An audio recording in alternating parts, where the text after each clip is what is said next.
তীব্র গরমে ঢাকা জাতীয় চিড়িয়াখানায় অতিষ্ঠ হয়ে পড়েছে বাঘ, সিংহ, হরিণ সহ সকল প্রাণীকুল। রোদের খরতাপে পাখিদেরও হাঁসফাঁস অবস্থা।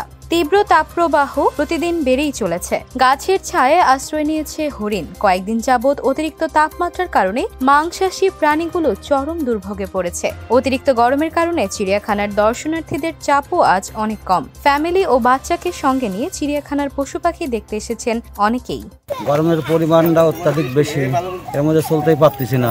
এগুলি নেয় মানুষে, কিন্তু আসলে গরম দেয় আল্লাহ, ঠান্ডা দেয় আল্লাহ, সর্বক্ষণ আল্লাহ সাহায্য আমরা নিতে হবে। আমার নিজেরই প্রচুর গরম লাগতেছে। গরমের জন্য আমরা বেরোতে পারতেছি না বাসা থেকে। আমাদের গ্রাম অঞ্চলের মানুষরা বেশি গরমে ভুক্তভোগী হচ্ছে, তারা রুমের থেকেই বেরোতে পারতেছে না। গ্রামে এসে যে আমরা ঠান্ডা পানি খেয়ে আসলাম, অনেক কিছু খেয়ে আসলাম, বাচ্চাদের তো খুব কষ্ট হয়ে যাচ্ছে। এখন তো গাছগুলো বাঁচানোর মতো কোনো উপায় দেখতেছি না। এখন যে গরম, কোনো উপায় দেখতেছি না। রোদটা আসলে অনেক বিরক্তিকর করতেছে।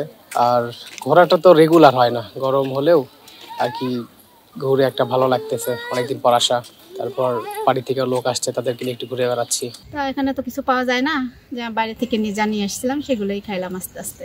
তারপরে ফুরায় গেল, যে এখান থেকে নিছি নর্মাল পানি।